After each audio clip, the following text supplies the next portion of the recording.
Alright, Doom Patrol Episode 1.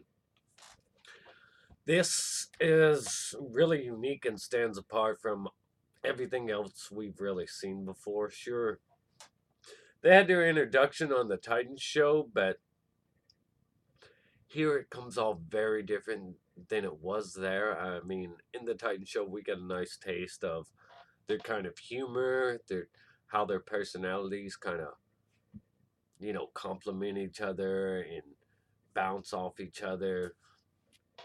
And for the character Chief, the actor has been changed that's portraying him. We have Timothy Dalton playing the Chief this time around. And he comes off much more.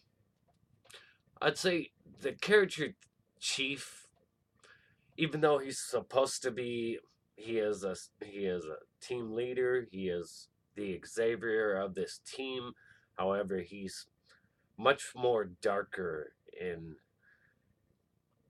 an intimidating sense. You get this kind of sinister vibes of him, even though he is the leader of the team and, like I said, the Xavier. Not that he has ill intentions, just science comes first. So it really is like a B movie, a B horror movie, and you have this team of like Frankenstein's. The intro for the show is absolutely fantastic. Uh, the music in here is pretty great all around. You get all different kinds of tracks, and they're all great. So the show opens up with Alan Tudyk. He narrates the majority of the episode too, but I do have to say that near the end of the episode, I started to find the narration a bit annoying, like just hammering over the head. It started to be like, all right, I'm tired of hearing you talk. But I mean, he had some humorous things to say throughout the narration. It had the self awareness about how many superhero movies and TV shows there are, how it's just kind of crammed down your throat at this point. But he narrates the whole episode, and you get some humorous stuff out of there. But as I said, near after about 45 minutes into it, you're starting to be like, okay, I've heard enough now. Hopefully, hopefully this doesn't continue across all episodes. The narration, cause it's gonna get tiresome if it does. But I have to say, Robot Man absolutely steal this episode. Brendan Fraser as Cliff Steele. Some people are gonna complain that the raunchy sex scenes with Brandon Fraser and all that is things that you just don't want to see. But this is where DC really stands strongly apart from Marvel is their willingness to portray adult content. And I think that's sort of their trademark. Whereas Marvel's always lighthearted and funny. DC can do some of the more darker things and some of the more adult things. And I absolutely think they should continue to do that. Not in terms of having like Batman kill people or Robin brutalize people, but in terms of just doing the more adult things that you wouldn't expect, they should absolutely continue doing. Just don't do things that make characters act out of character. Other than that, though, so this episode is largely just origins. First, we get Alan Tudyk and his character becoming what he will show up as later, Mr. Nobody. And then you have all the other characters. Like I said, for the most part, it's heavily focused on Cliff, Brandon Fraser's character, Robot Man. Yes, he's cheating on his wife. He's a hotshot race car driver, very much like Talladega Nights with the music and the behavior. His wife during the race were first of all were led to believe this is where the accident happened that would turn him to Robot Man. So his wife starts filling up like his buddy I'm not exactly sure what they call those guys. The guy that pretty much talks to the race car driver from the headset. But his wife's filling up that dude, and he sees it, and he ends up hitting another car. The car flips in front of him, and it cuts. You think that's where the accident happens, but then you go through the whole thing where it's coming up from like a almost a RoboCop way. You're seeing it from his vision that you've got Timothy Dalton, chief, operating on him again and again, and it's just building towards where he can finally get up, move around. So all he was able to save was his brain, which is something that Rita ended up telling him, not Chief himself. And you have Negative Man wheeling around Robot Man, showing him the mansion, you know, allowing him to get to know everybody. The next origins you get are Negative Man. He was a hotshot pilot, and he was just like this, just this well respected star that could do no wrong. Everything he was amazing at, but he goes out into space on a experimental ship and ends up getting possessed with negative energy. And that ends up him crashing back to Earth. He had a wife, a kid, and he also turns out to be gay. Later in the episode, they revealed that he's actually gay, and I don't think that's true to the comic book character. I really don't like when they change sexual orientations of characters as much as I don't like when they change races of characters. It really bothers me when well established characters that have existed for decades suddenly turn out to be gay. I don't like that. Anyways, that's one little negative about the episode, along with the narration going on kind of too long. That that's another negative. But the origins of Rita we get next, where she was just this nudie actress and didn't particularly. I say it's kind of karma what happens to her because she falls in the water. Nobody wants to help her. She sucks up this goo or whatever, and this is what leads her to become, you know, Elastic Woman, where she just kind of, an emotional moment, she loses grip on her body and just starts to go all ragdoll. We've seen this kind of before in the Fantastic Four movie when Reed tried to experiment on himself to cure himself so he could cure Thing, and he just went all lopsided, ragdoll. Uh, but here it's much more B movie. It goes into more blob, and it truly is hideous to see. Uh,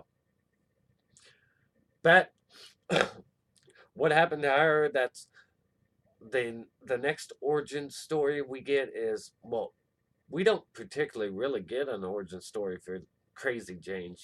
She comes into the picture after, they show the years pass. Robot Man is finally able to adjust and come to terms with being Robot Man, but he's just this depressed, tragic figure. He's completely different than what he was before. He comes off heroic now, good natured, and you can see that, bad things can make bad people good. That's pretty much what we're getting here. Like he is a much better person than he was before. Yeah, but the years pass and he's learned to be Robot Man. He's able to move around, function.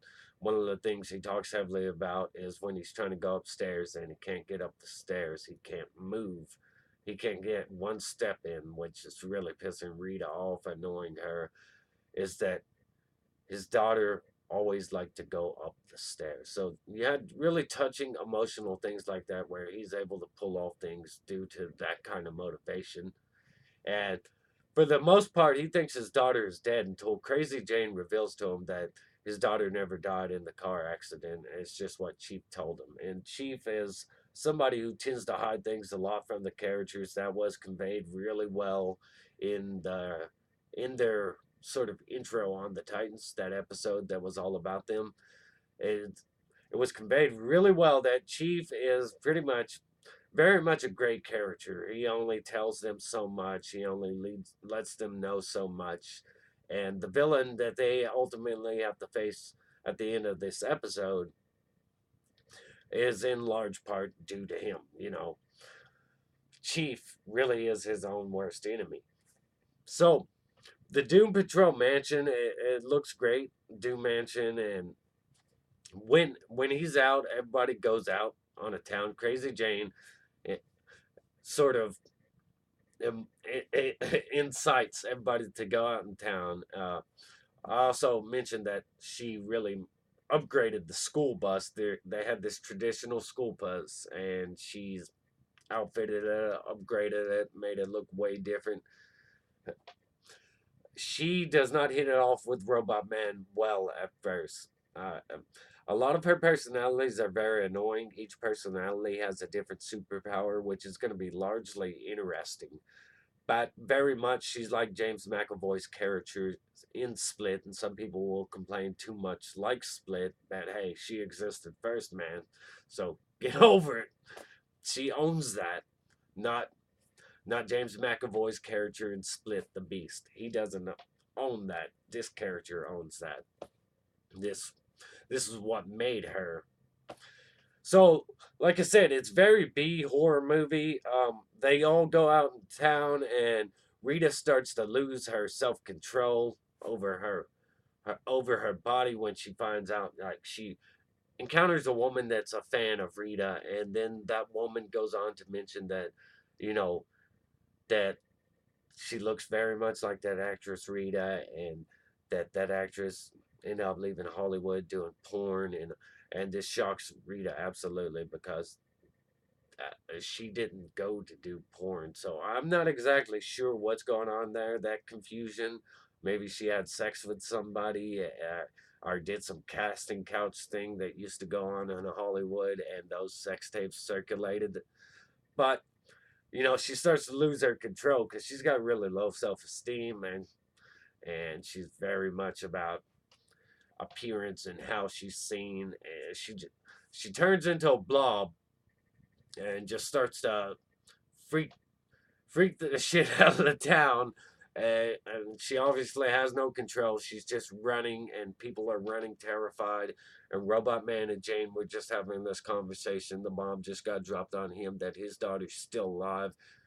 And you have Negative Man, who I'm not exactly sure what was happening. He went to a bar and he started to drink, and then he started to light up. Like, I wasn't exactly sure what was happening to him. If his negative energy was about to escape his body or whatever, and he was trying to leave in a rush before this happens. And then he noticed Rita, and she's wrecking. Half cars are wrecking into poles and stuff, trying to avoid her, and people are absolutely terrified. And Negative Man, his energy escapes his body. Crazy Jane is gonna try to intervene, and she turns into this like fire woman. And Robot Man is like, no, that's not the way we do things. And he ultimately ends up saving the school bus of kids from Rita. He rips up the street and holds it, blocks her. And then it kind of just jumps to them back at the mansion where this news footage is covering everything that happened. Chief comes in and he's pissed. He's mad at all of them, and he's like, uh, he says something, and then the news. It was Crazy Jane who said something. Well, it's not as bad as it looks, and then the news said something about this was much worse. Uh, so he's trying to tell them they need to pack up and leave, get out of here because they've attracted enemies, and we see this when he first pulls into town and notices all the chaos. Is that there's this goat and there's this guy, and the guy's gone, and well, not a goat, the donkey. I don't know why I said goat, but That kind of threw me off too. I'm like, what's the deal with this donkey? That, but he wants them to leave, absolutely leave, just pack and run. And Robot Man's not down for that. Robot Man's the only one not down for that. Everybody else, even Crazy Jane, decides, you know what, we're gonna do this. So they're all leaving on the bus except Robot Man, and then Crazy Jane decides that they're just going back. So as a team, they all go back, leave Chief on the bus. They back up Robot Man to go face down the villain. Uh, they walk.